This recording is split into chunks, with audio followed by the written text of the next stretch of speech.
Hi viewers, welcome to our channel. ప్రస్తుతం మనతో పాటు సీనియర్ జర్నలిస్ట్ దాము బాలా సార్ వారితో మాట్లాడారు. నమస్కారం సార్. నమస్తే. సార్, సుహాస్ హీరోగా వచ్చిన అంబాజీపేట మ్యారేజ్ బ్యాండ్ మూవీ వాళ్ళు రిలీజ్ అయింది సార్. మరి ఈ సినిమా ఎలా ఉంది సార్? యా సుహాస్ మనకి కలర్ ఫోటోతో పాపులర్ అయ్యాడు. ఎవరి బ్యాక్గ్రౌండ్ లేకుండా ఒక హీరోగా అంటే డిఫరెంట్ జాన్రాలో హీరోగా నిలదొక్కున్నాడు. ఫస్ట్ కలర్ ఫోటో, రెండోది రైటర్ పద్మభూషణ్. ఈ రెండింటితో అతనికి మంచి పేరు వచ్చింది. ఇప్పుడు ఇది కూడా ఒక డిఫరెంట్ మూవీ అని చెప్పచ్చు. అంటే కంటెంట్ బేస్డ్ లేదా కాన్సెప్ట్ ఓరియంటెడ్ మూవీ. మామూలుగా ఇట్లాంటివి గతంలో తమిళ్లో ఎక్కువ వచ్చేవి, ఇప్పుడు ఈ మధ్య తెలుగులో కూడా వస్తుంది. సో ఈ అంబాజీపేట మ్యారేజ్ బ్యాండ్లో కాస్టింగ్ విషయానికి వస్తే సుహాస్ హీరోగా చేశాడు. దాని తర్వాత శివానీ నగరం ఆ అమ్మాయి, కొత్త అమ్మాయి, ఆ అమ్మాయి హీరోయిన్గా చేసింది. శరణ్య ప్రదీప్ ఇంతకుముందు చిన్న చిన్న రోల్స్ చేసేది, దీంట్లో చాలా ఇంపార్టెంట్ రోల్ చేసింది. ఇంకా పుష్ప సినిమాలో కేశవగా చేసిన జగదీష్ కూడా ఉన్నాడు దీంట్లో. నితిన్ ప్రసన్న విలన్గా చేశాడు, అతనికి కూడా పెద్ద రోల్ అని చెప్పచ్చు. ఇక టెక్నీషియన్స్ విషయానికి వస్తే దుష్యంత్ కటికనేని ఫస్ట్ సినిమా ఇది. ధీరజ్ అండ్ గీతా ఆర్ట్స్ వల్ల, గీతా ఆర్ట్స్ 2 ఉంది కదా, దాని సహాయంతో ధీరజ్ ప్రొడ్యూస్ చేశాడు. శేఖర్ చంద్ర చాలా ఎప్పటి నుంచో ఇండస్ట్రీలో ఉన్నాడు. ఈ ఫిల్మ్ బై అరవింద్కి అతనికి బాగా పేరు వచ్చింది, తను మ్యూజిక్ చేశాడు. దాని తర్వాత వజీద్ బేగ్ కెమెరా వర్క్ చేశాడు.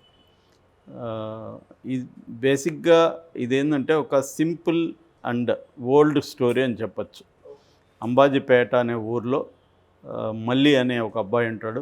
అతను నాయి బ్రాహ్మణ, అంటే మనం మంగళవాళ్ళు అంటారు కదా, బార్బర్స్, ఆ నాయి బ్రాహ్మణ కులానికి చెందిన అబ్బాయి. తను ఒక షాప్ పెట్టుకుంటాడు. అట్లాగే బ్యాండ్ కూడా, మ్యారేజ్ బ్యాండ్ ఉంటుంది. సో ఒక టీం ఉంటుంది. సో హ్యాపీ గో లక్కీ గై అంటారు కదా, అలాగా హ్యాపీ గో లక్కీ గై వాళ్ళ సిస్టర్ అక్క, అంటే అక్క అంటే ఇద్దరు కవలలు యాక్చువల్గా. సో ఆమె టీచరు అదే ఊర్లో, ఆమె శరణ్య చేసింది. సో హ్యాపీగా నడిచిపోతున్న టైంలో అతనికి ఈ అమ్మాయి పరిచయం అవుతుంది, లక్ష్మి అనే అమ్మాయి. ఆ అమ్మాయితో ప్రేమలో పడతాడు. మెల్లగా ఆ అమ్మాయి కూడా ప్రేమలో పడుతుంది. బట్ ఆ అమ్మాయి ఎవరంటే అక్కడ వెంకట్ బాబు అని ఆ ఊర్లో మూతుబరు అని చెప్పచ్చు. సో ఆ ఊరు పెద్ద వాళ్ళ చెల్లెలు అనమాట ఈ అమ్మాయి. సో ఇదంతా కూడా మనం white and black and white నుంచి వింటున్న కథ ఇది. అంటే ఒక మూతబరి వాళ్ళ చెల్లెల్ని ఒక మామూలు కింది స్థాయి పేదోడు కావచ్చు, కులంలో కావచ్చు, డబ్బులో కావచ్చు, పేద కుర్రాడు లవ్లో పడ్డం, దాని తర్వాత వాళ్ళ మధ్య ప్రాబ్లమ్స్, ఇది జనరల్గా అన్నిట్లో వచ్చే కథే.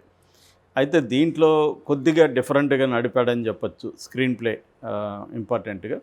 అంటే ఈ అమ్మాయి కూడా ముందు నుంచి అది గుర్తిస్తుంది, మనం పెళ్ళంటే కష్టం, ఎందుకంటే నీ ఇది వేరు, మా ఇది వేరు, కులం వేరు, నీ స్థాయి వేరు అంటుంది. కానీ బాగా అమ్మాయికి కూడా ఇతనంటే ఇష్టం ఉంటుంది. సో ఈ క్రమంలో వాళ్ళ అక్కని ఈ వెంకట్ బాబు అనే అతను వేధిస్తాడు, ఈ అబ్బాయిల అక్క పద్మావతిని. దాంతో ఇతను అతనితో గొడవలు పడతాడు. ఆ గొడవల వల్ల లవర్తో కూడా గొడవలు వచ్చేస్తాయి. సో అది ఒక పీక్ స్టేజ్కి వెళ్ళిపోతుంది ఆ గొడవలు అనేవి. సో వెళ్ళిపోయినాక ఇప్పుడు వీళ్ళ అక్కని ఈ జగదీష్ అనే అబ్బాయి ఉన్నాడు కదా, ఇతను కొంత ఇష్టపడుతుంటాడు. సో ఇప్పుడు ఈ కాన్ఫ్లిక్ట్ని ఎలా రిజల్యూట్ చేశారనేదే సినిమా అనమాట.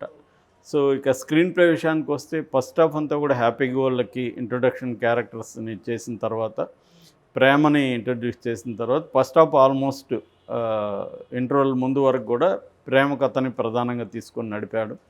అది కొంత ఇంట్రెస్టింగ్గాను, నేటివిటీకి దగ్గరగాను ఉంటుంది. అంటే వీడు నల్లగా ఉంటాడు కుర్రాడు, అమ్మాయి ఎర్రగా ఉంటుంది, మన తమిళ సినిమా సెటప్ కనబడుతుంది మనకి.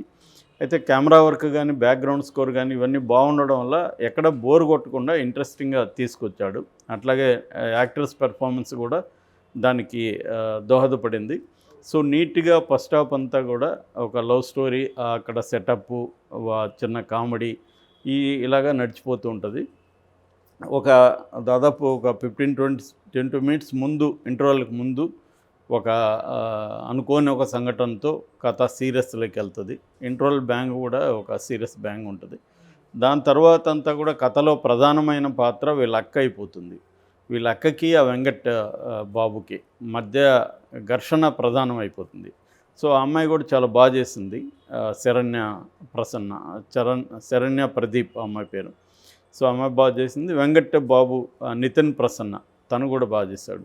సో ఈ కాన్ఫ్లిక్ట్ వాళ్ళిద్దరి మధ్య కాన్ఫ్లిక్ట్ అయిపోతుంది ఊర్లో. సో దాన్ని ఎలా సాల్వ్ చేశారు, ఈ అబ్బాయికి మధ్యలో గుండు కొడతారు.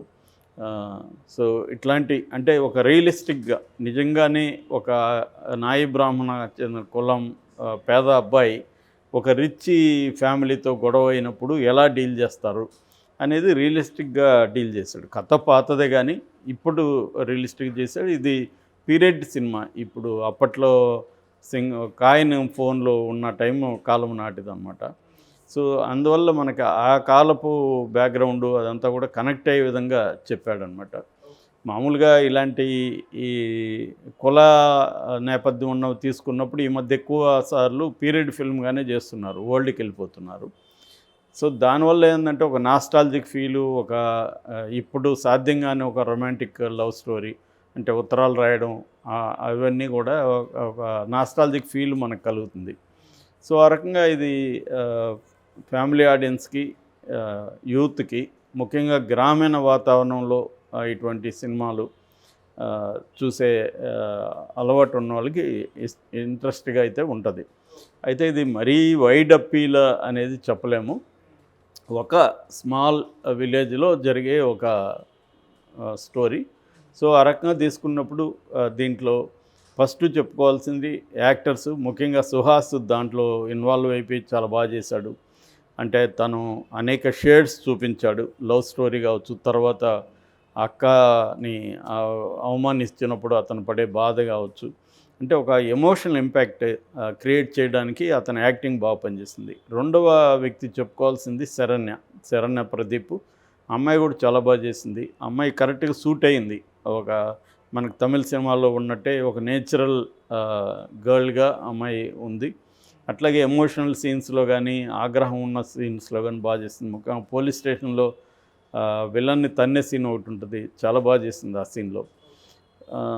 దాని తర్వాత విలన్గా చేసిన నితిన్ ప్రసన్న, అతను కూడా చాలా బాగా చేశాడు. అతనికి మంచి పేరు వచ్చే అవకాశం ఉంది. మనకి కొన్ని సీన్లలో ఒకప్పుడు జయం లాంటి సినిమాల్లో గోపీచంద్ చేశాడు కదా, అది గుర్తొస్తుంది అన్నమాట ఆ అబ్బాయిని చూస్తే. ఆ సెటప్ అలాగా ఉంటుంది. సో ఇంకా చెప్పుకోవాల్సింది వచ్చి టెక్నికల్గా తీసుకున్నప్పుడు డైరెక్టర్ చాలా ఎమోషన్స్ కానీ, లవ్ స్టోరీని కానీ చాలా నేచురల్గా చాలా బాగా డీల్ చేశాడు. ఫస్ట్ సినిమా అయినప్పటికీ కూడా అబ్బాయి ఎంచుకున్న కథని, ఓల్డ్ కథని ఎంచుకున్న ఆ బ్యాక్డ్రాప్ కానీ, సెటప్ కానీ, తర్వాత ఎమోషనల్ జర్నీ అవన్నీ కూడా బాగా చేశారు. అన్నిటికంటే డైలాగ్స్ చాలా ఎఫెక్టివ్గా, పవర్ఫుల్గా ఉన్నాయి. అంటే ఆ నేపథ్యానికి, ఈ దీనికి మధ్య అంతరాన్ని దీనికి బాగా తీసుకున్నాడు. అంటే కులాన్ని డెలిబరేట్గా ఓపెన్గా ఇది చేయకుండా, కులమే కాకుండా ఇక్కడ అంతస్తు అనేది, అంటే కులము వర్గం అంటారు కదా మన భాషలో, అట్లా కాస్ట్ అండ్ క్లాస్ రెండింటిని మెర్జ్ చేసి దీన్ని తీసుకొచ్చాడనమాట. సో అది బాగా మెర్జ్ అయింది. సో ఆ రకంగా డైరెక్టర్ని కూడా మెచ్చుకోవచ్చు. ఇంకా మూడోది బ్యాక్గ్రౌండ్ స్కోర్ చాలా బాగా చేశాడు. పాటల కంటే కూడా, పాటలు కూడా 1-2 బాగున్నాయి, బట్ బ్యాక్గ్రౌండ్ స్కోర్ చాలా నీట్గా, నేచురల్గా ఉంది. నెక్స్ట్ కెమెరా వర్క్ కూడా చాలా బాగుంది. వజీద్ బెగ్ చాలా బాగా చేశాడు. ఆ రూరల్ అట్మాస్ఫియర్ని, ఆ రూరల్ బ్యూటీని రస్టిక్గా, నేచురల్గా తీసుకురావడంలో కెమెరా వర్క్ చాలా బాగుంది. ఇలాగే అంటే ఎడిటింగ్లోనే సెకండ్ హాఫ్లో కొద్దిగా డ్రాగ్ ఉంది, స్లో అవుతుంది సినిమా. ఫస్ట్ హాఫ్లో అంత స్లో లేదు కానీ సెకండ్ హాఫ్లో కొంత స్లో అవుతుంది.